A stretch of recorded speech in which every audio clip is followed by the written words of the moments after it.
আসসালামু আলাইকুম প্রিয় দর্শক, স্বাগত জানাচ্ছি আমার দেশ আজকের বিশ্বের সঙ্গে আছি আরমান মুজাহিদ। শুরুতে জানবো সংবাদ শিরোনাম। ক্ষমা চাইলেন নেতানিয়াহু, মানছে না জনগণ। ইসরায়েল জুড়ে বিক্ষোভ, প্রেসিডেন্টের বাসভবন ঘেরাও। গাজায় ইসরায়েলের 4 গুপ্তচরের মৃত্যুদণ্ড। ইমরান খান বেঁচে আছেন কিনা জানে না পরিবার। পাকিস্তান জুড়ে বাড়ছে উত্তেজনা। 2 রাষ্ট্র প্রতিষ্ঠা ইসরায়েল ফিলিস্তিন সংঘাতের একমাত্র সমাধান, মন্তব্য পোপ লিওর। বিশ্বের প্রথম মনুষ্যবিহীন যুদ্ধ বিমান থেকে ক্ষেপণাস্ত্র হামলার সফল পরীক্ষা তুরস্কের। মার্কিন হুমকি মোকাবেলায় আন্তর্জাতিক জোটের দ্বারস্থ ভেনেজুয়েলা। দর্শক, এতক্ষণ শুনছিলেন সংবাদ শিরোনাম, এবার বিস্তারিত। গাজায় দীর্ঘ 2 বছর গণহত্যা চালানোর পর এবার নতুন এক সংকটে পড়েছেন ইসরায়েলি প্রধানমন্ত্রী বেনিয়ামিন নেতানিয়াহু। দেশটির প্রেসিডেন্ট আইজ্যাক হারজগের বাসভবন ঘেরাও করে নেতানিয়াহুর বিরুদ্ধে বিক্ষোভে নেমেছে জনগণ। এতে যোগ দেন বিরোধী দলের নেতারাও। মূলত নেতানিয়াহু তার ভুল স্বীকার না করে এবং কোনো অনুশোচনা ছাড়াই প্রেসিডেন্টের কাছে ক্ষমার আবেদন করেন। এরপরে রোববার রাতে বিক্ষোভে নামেন ইসরায়েলিরা। একজন বিক্ষোভকারী কয়েদিদের কমলা রঙের জাম্প শুট পরে বিক্ষোভে অংশ নেন। অন্য বিক্ষোভকারীরা কলার একটি স্তূপের পেছনে দাঁড়িয়েছিল, যেখানে লেখা ছিল ক্ষমা করুন। মূলত নেতানিয়াহু তার দোষ স্বীকার না করে ক্ষমা চাওয়ায় তাকে উপহাস করতেই এই বিক্ষোভের আয়োজন করা হয়। এদিকে প্রেসিডেন্ট হারজগের কার্যালয়ে এক বিবৃতিতে নেতানিয়াহুর আবেদনকে নজিরবিহীন বলে মন্তব্য করেছে। এছাড়া এই আবেদনের ব্যাপক গুরুত্ব রয়েছে বলেও জানানো হয়েছে। নেতানিয়াহুর বিরুদ্ধে জালিয়াতি, ঘুষ ও আস্থা ভঙ্গের অভিযোগে 3টি মামলার বিচার চলছে। এসব মামলায় নেতানিয়াহুর বিরুদ্ধে চলমান বিচার নিয়ে তার সমর্থক ও বিরোধীদের মধ্যে বিভাজন বেড়েছে। নেতানিয়াহু ও তার সমর্থকদের দাবি এসব অভিযোগ ভিত্তিহীন, এই বিচার রাজনৈতিক উদ্দেশ্য প্রণোদিত। এক ভিডিও বার্তায় নেতানিয়াহু বলেন, এই বিচার অব্যাহত থাকায় আমরা ভেতর থেকে ভেঙে পড়েছি এবং তীব্র বিভাজন তৈরি হচ্ছে। এছাড়া বিভেদের মাত্রাও বাড়ছে। এদিকে উত্তর গাজায় ইসরায়েলের হয়ে গুপ্তচর বৃত্তি করা 4 জনকে মৃত্যুদণ্ড দেওয়া হয়েছে বলে জানিয়েছে হামাস। হামাসের সামরিক শাখা আল কাসেম ব্রিগেড তাদের অফিসিয়াল টেলিগ্রাম চ্যানেলে এক বিবৃতিতে জানায়, ইসরায়েলের পক্ষে কাজ করা এবং এক হামাস সদস্যকে অপহরণের চেষ্টা করা 4 জন গুপ্তচরকে গাজায় নির্মূল করা হয়েছে। বিবৃতিতে আরও বলা হয়, অভিযুক্তদের কাছ থেকে অস্ত্র জব্দ করা হয়েছে, তবে তাদের পরিচয় সম্পর্কে কোনো তথ্য দেওয়া হয়নি। ঘটনা সম্পর্কে ইসরায়েলি সেনাবাহিনী তাৎক্ষণিকভাবে কোনো মন্তব্য করেনি। অক্টোবর 2023 থেকে চলমান যুদ্ধের মধ্যে গাজায় ব্যাপক ধ্বংসযজ্ঞ সৃষ্টি হয়েছে। স্থানীয় স্বাস্থ্য কর্তৃপক্ষের হিসাব অনুযায়ী এ সময়ে কয়েক হাজার মানুষ নিহত এবং বহু মানুষ আহত হয়েছে, তাদের বেশিরভাগই নারী ও শিশু। এদিকে কারাবন্দী পাকিস্তানের সাবেক প্রধানমন্ত্রী ইমরান খানের 2 ছেলে আশঙ্কা প্রকাশ করে বলেছেন, কর্তৃপক্ষ তাদের বাবা ইমরান খানের শারীরিক অবস্থা সম্পর্কে অপরিবর্তনীয় কিছু গোপন করছে। 3 সপ্তাহেরও বেশি সময় ধরে তার জীবিত থাকার কোনো প্রমাণ না মেলায় এমন সন্দেহ তৈরি হয়েছে বলে ইমরান খানের এক ছেলে মন্তব্য করেছেন। আদালতের নির্দেশ থাকা সত্ত্বেও ইমরান খানের সঙ্গে কারাগারে স্বজন ও দলের নেতাকর্মীদের সাক্ষাতের সুযোগ স্থগিত রয়েছে। তাকে কারাগারে স্থানান্তর করা নিয়েও সামাজিক যোগাযোগ মাধ্যমে বিভিন্ন ধরনের গুজব ছড়িয়েছে।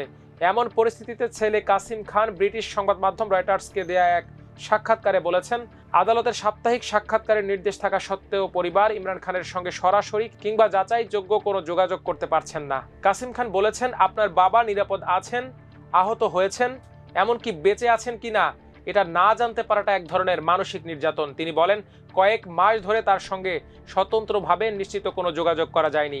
আজ আমরা তার অবস্থা সম্পর্কে মোটেও যাচাইযোগ্য তথ্য পাচ্ছি না। আমাদের সবচেয়ে বড় ভয় হলো আমাদের কাছ থেকে অপরিবর্তনীয় কিছু লুকানো হচ্ছে। পরিবার বারবার কারাগারে ইমরান খানের ব্যক্তিগত চিকিৎসকের প্রবেশ অধিকার চেয়েছে, কিন্তু 1 বছরেরও বেশি সময় ধরে ব্যক্তিগত চিকিৎসককে কারাগারে ইমরান খানের শারীরিক পরীক্ষা করার অনুমতি দেওয়া হয়নি। এদিকে ইসরায়েল ফিলিস্তিন সংঘাতের একমাত্র ন্যায়সঙ্গত সমাধান হিসেবে 2 রাষ্ট্র কাঠামোর প্রতি ভ্যাটিকানের দৃঢ় অবস্থান তুলে ধরেছেন পোপ লিও চতুর্দশ। তুরস্ক সফর শেষে রোববার লেবাননে যাওয়ার পথে সাংবাদিকদের সঙ্গে আলাপকালে তিনি এমন মন্তব্য করেছেন। তিনি বলেন, এটাই একমাত্র সমাধান যা উভয় পক্ষের জন্য ন্যায় বিচার নিশ্চিত করতে পারে। তুরস্কের প্রেসিডেন্ট রিসেপ তাইয়েপ এরদোয়ানের সঙ্গে ব্যক্তিগত বৈঠকে গাজা ও ইউক্রেন যুদ্ধ নিয়েও আলোচনার বিষয়টি তিনি নিশ্চিত করেন। পোপ বলেন, আঞ্চলিক 2 বড় সংকট সমাধানে তুরস্কের গুরুত্বপূর্ণ ভূমিকা রয়েছে। পোপ লিও বলেন, আমরা জানি এই মুহূর্তে ইসরায়েল এই সমাধান গ্রহণ করছে না, কিন্তু এই অঞ্চলে একটি ন্যায়সঙ্গত সমাধান আনতে পারে। পূর্ব জেরুজালেম, পশ্চিম তীর ও গাজায় একটি ফিলিস্তিন রাষ্ট্র গঠনই একমাত্র পথ। এদিকে তুরস্কের প্রথম মানববিহীন যুদ্ধ বিমান বাইরাকাত কিজিল-লেমা আরও একটি নতুন ইতিহাস সৃষ্টি করেছে। জেট ইঞ্জিন চালিত একটি চলন্ত লক্ষ্যবস্তুকে দৃষ্টিসীমার বাইরের দূরত্বে আকাশ থেকে আকাশ নিক্ষেপণযোগ্য ক্ষেপণাস্ত্রের সাহায্যে আঘাত করে নতুন মাইল ফলক গড়েছে এই যুদ্ধবিমান। রোববার এই বিষয়টি জানায় নির্মাতা প্রতিষ্ঠান বাইরাকার। তুরস্কের সংবাদ মাধ্যম ডেইলি সাবা এক প্রতিবেদনে বিষয়টি জানিয়েছে। তুর্কি সামাজিক যোগাযোগ মাধ্যম এন সোশ্যালে দেয়া এক পোস্টে বাইরাকার জানায়, বিশ্বে প্রথমবারের মতো কোনো মানববিহীন যুদ্ধবিমান বিভিআর শ্রেণীর ইয়ার টু ইয়ার ক্ষেপণাস্ত্র ছুড়ে চলন্ত লক্ষ্যবস্তুতে আঘাত হানল। বাইরাকারের বিবৃতিতে আরও বলা হয়, কিজিল লেমা স্থানীয়ভাবে তৈরি গোগদোয়ান নামে আকাশ থেকে আকাশ নিক্ষেপযোগ্য ক্ষেপণাস্ত্র নিক্ষেপণ করে এবং তা উচ্চ গতির জেট চালিত লক্ষ্যবস্তুতে নিখুঁত আঘাত হানে। লক্ষ্য শনাক্ত ও অনুসরণ করা হয় তুরস্কের স্থানীয় প্রযুক্তিতে আসেলসান নামক কোম্পানি নির্মিত Murad active electronically scanned array. এরপর কিজিল লেমার ডানার নিচে স্থাপিত পড থেকে ক্ষেপণাস্ত্রটি নিক্ষেপ করা হয়। তুরস্কের ইতিহাসে প্রথমবারের মতো কোনো যুদ্ধবিমান নিজস্ব রাডার ব্যবস্থায় তৈরি আকাশ থেকে আকাশ ক্ষেপণাস্ত্র ছুড়ে জেট চালিত উড়ন্ত লক্ষ্যবস্তুতে আঘাত করল। এ সফলতায় কিজিল লেমা বিশ্বের প্রথম ও একমাত্র মানববিহীন প্ল্যাটফর্ম হিসেবে আনুষ্ঠানিকভাবে সক্ষমতার স্বীকৃতি পেল। এ মাসে কিজিল লেমার ধারাবাহিক পরীক্ষার অংশ এটি। এর আগে একটি F-16 যুদ্ধবিমানকে লক্ষ্যবস্তু করেও পরীক্ষামূলক অভিযান চালায় এটি। এদিকে ভেনেজুয়েলার প্রেসিডেন্ট নিকোলাস মাদুরো মার্কিন প্রেসিডেন্ট ডোনাল্ড ট্রাম্পের বর্ধমান ও বেআইনি হুমকি মোকাবেলায় তেল রপ্তানিকারক দেশগুলোর সংস্থা ওপেকের সহায়তা চেয়েছে। সোমবার আল জাজিরার এক প্রতিবেদনে এই তথ্য জানানো হয়েছে। রোববার ওপেক সদস্য দেশগুলোর উদ্দেশ্যে পাঠানো এক চিঠিতে মাদুরো অভিযোগ করেন, যুক্তরাষ্ট্র ভেনেজুয়েলার বিশাল তেল সম্পদ দখল করতে চায়। তিনি বলেন, এই আগ্রাসন বিশ্ব জ্বালানি বাজারে স্থিতিশীলতার জন্য গুরুতর হুমকি। তেলেসুরে প্রকাশিত চিঠিতে মাদুরোর ওপেক ও ওপেক প্লাস দেশগুলোর প্রতি ভূখণ্ড, জনগণ ও রাষ্ট্রীয় প্রতিষ্ঠানের ওপর প্রাণঘাতী সামরিক শক্তি ব্যবহারের বিষয়ে আনুষ্ঠানিকভাবে অভিযোগ করেন মাদুরো। বিশ্বের সর্বোচ্চ তেল মজুদ থাকা সত্ত্বেও 2023 সালে ভেনেজুয়েলার তেল রপ্তানি ছিল মাত্র $4.5 বিলিয়ন। যুক্তরাষ্ট্রের নিষেধাজ্ঞার কারণে যা অন্যান্য বড় তেল উৎপাদনকারী দেশের তুলনায় অনেক কম। চিঠির একদিন আগে ট্রাম্প তার ট্রুথ সোশ্যাল প্ল্যাটফর্মে দাবি করেন, ভেনেজুয়েলার আকাশসীমা সম্পূর্ণভাবে বন্ধ বলে বিবেচনা করুন, যদিও তিনি সে বিষয়ে বিস্তারিত ব্যাখ্যা দেননি।